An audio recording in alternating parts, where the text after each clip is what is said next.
दोस्तों welcome back N students. एकदम exam centre के अंदर जो चेकिंग जहाँ हो रहे हैं वहाँ की खबर लाइव, एक तरह से मानो मैं वहाँ की रिपोर्ट तुम्हें लाइव बता रहा हूँ इस वीडियो में। एंड तक बने रहना। साथ साथ रिजल्ट डेट को लेके भी, क्योंकि कॉन्सिक्वेंटली रिजल्ट डेट इस पूरे सिचुएशन के साथ डिपेंडेंट है। और सीधी सी बात है, इस तरह की इन्फॉर्मेशन पाने के लिए मेरे को बहुत मशक्क़त करना पड़ता है, बहुत इन्फॉर्मेशन कलेक्ट करने के लिए लोगों से लिंक करने होता है। इस वजह से एक लाइक बनता है अगर वीडियो अच्छा लगे, और एंड तक बने रहना। और जो बच्चे किसी कारण पहले चैनल पर आए, do subscribe press bell icons, क्योंकि तुम्हारे रिजल्ट आते टाइम तक ऐसे बहुत सारे अपडेट्स मैं तुम्हारे तक लाते रहूँगा। गाइज, ये देखो, एक क्वेरी आई थी, पहले इस क्वेरी के आंसर दे दूँ। सर, मैं क्लास 10th में एग्ज़ाम दिया था, लेकिन होम साइंस एग्ज़ाम के दिन चीटिंग करते हुए मैं पकड़ा गया था, और सर एग्ज़ाम कैंसिल हो जाएगा क्या? Please help me. यस। और मेरे जवाब भी आप पढ़ लो। बच्चे, मैं बता दूँ, दो तरह की सिचुएशन होता है। जिसके साथ भी हुआ है वो कमेंट सेक्शन में कमेंट करना कि किसी के साथ इस तरह का और एक्सपीरियंस हुआ है कि पेपर करते हुए छीन लिए गए, पेपर इन्विजिलेटर ने ले लिए, या कोई नोट कर।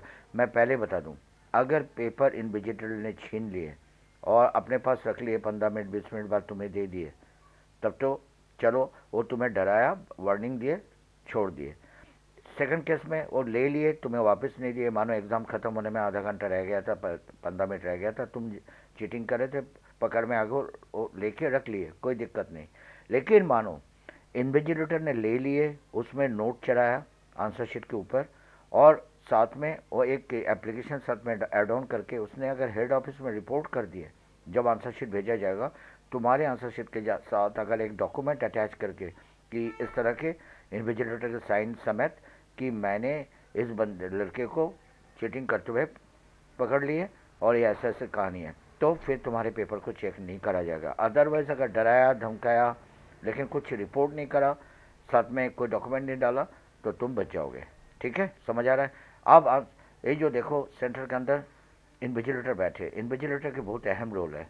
कई बार जो तुम गलतियां करते हो कवर पेज भरने में, इन्विजिलेटर जो फाइनली बंडल जमा करते हैं उस टाइम एक बार वेरीफाई करते हैं, कहीं पे भी कोई छोटी मोटी गलतियां करते हो, सर्कल नहीं भरते हो, इन्विजिलेटर खुद अपने हाथों से भी कर देते हैं। तो इस बात के बेफिक्र रहो। सेट नंबर डालना जरूरी होता है। अगर सेट नंबर भी तुम छोड़ आए हो तो एग्जामिनर जब चेक करने बैठते तुम्हारे पहले क्वेश्चन, जो क्वेश्चन नंबर के हिसाब से आंसर देख के समझ जाते हैं कौन सा सेट तुम्हें मिले थे। और अब मैं अंदर की बात बता रहा हूँ। तुम देख रहे हो कि कमरे के अंदर, हॉल टाइप के कमरे के अंदर किस तरह एग्जामिनर साथ साथ बैठ के काम कर रहा है, ये आपस में डिस्कस भी कर रहा है। और जो सीनियर एग्जामिनर है हमेशा जूनियर एग्जामिनर उनसे सलाह करते हैं कि सर मैं समझ नहीं पा रहा हूँ कि इस बच्चे को कहाँ से पास कराऊँ या कितने मार्क्स देने चाहिए। जब आंसर बच्चे अपने लैंग्वेज में डालते हैं, क्योंकि इस पर एनएस ने खुद कह रखा है कि आप उनको फुल मार्क्स दो अगर अपने आंसर अपने लैंग्वेज में भी डालते हैं। अब हुआ क्या, जिन बच्चों ने बुद्धिमानी दिखाया, अक्लमंदी दिखाया, मानो शुरू के कुछ क्वेश्चन इनको आते थे, शुरू के हो चाहे बीच में करे, पहले वाला गलतियाँ गलत हो गया कोई बात नहीं, कुछ क्वेश्चन आते थे कराए, और मैक्सिमम नंबर क्वेश्चन अटेम्प्ट कराए। और करा क्या, जो क्वेश्चन टॉपिक एक जैसा था, एक ही चैप्टर के मानो दो क्वेश्चन आए हुए और दूसरे क्वेश्चन का आंसर उसे आता नहीं है, लेकिन उसने क्या करा, जो आंसर पहले वाले क्वेश्चन के लिए आते थे उसी को थोड़ा घुमाया, उसी आंसर को दोबारा क्वेश्चन नंबर डाल के दूसरे क्वेश्चन के अगेंस्ट में भी डाल दिए।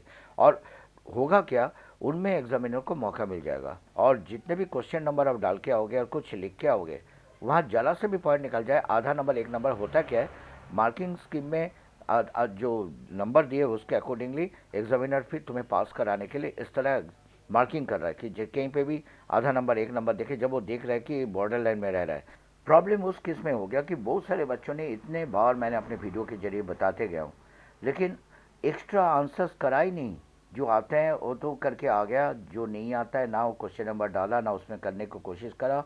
और इसी चलते एक चीज़ बताओ, अगर तुम 15 नंबर के आंसर दे कर लिख आए हो और बहुत बढ़िया लिखा है, तो 15 में 15 तो टीचर दे पाएंगे, 15 में तो 16 नहीं दे पाएंगे ना 20 दे पाएंगे। लेकिन आपने बाकी मौका ही नहीं छोड़ा। कुछ बच्चों ने करा क्या, ब्लैंक शीट पे कांटा लगा है। ये सारी रिपोर्ट वहीं से मैं बोल रहा हूँ, टीचर बता रहे हैं हमें कि सिर्फ कहाँ से मौका मिलेंगे। उस केस में कोई चारा नहीं है। और ये भी बता दूं कि जो बच्चे उस तरह के घुमा फिरा के आंसर्स को गोल, थोड़ा शेप चेंज करके कराए, वो बहुत भरपूर फायदे में रह रहा है, वो पास हो रहा है। और उसके बावजूद जो बच्चा मानो फिर भी दो दो तीन तीन नंबर और एग्जामिनर देख रहे हैं कि हाथ खड़े कर दिए कि मेरे से तो हो ही नहीं रहा है, कुछ है ही नहीं, फिर वो हेड एग्जामिनर को दे रहा है। हेड एग्जामिनर के पास एक अथॉरिटी होता है और रैंडम चेकिंग करता है, और वो अगर कहीं से इवन राउंड फिगर में, जैसे मानो तुम्हें 26 नंबर चाहिए, वो किसी भी हालत में तुम्हें 25.5 तक पहुंचाने को कोशिश करेगा, क्योंकि आधा नंबर राउंड ऑफ हो जाता है। ये सब अंदर की बात बता रहा हूँ बच्चे। और अब एक बीच में एक बहुत जरूरी मीटिंग, एक बार चेयरपर्सन सरोज शर्मा को अब दिखा रहा हूँ यहाँ, इन्होंने मीटिंग कंडक्ट कर रहे थे रीजनल डायरेक्टर के साथ, और अपडेट लिए जा रहा है कि कितना काम हो रहा है, कितना कहाँ तक पहुँचा इवैल्यूएशन। और उन्होंने टारगेट दे दिया कि 20 दिसंबर तक आप पूरे काम को कंप्लीट करो।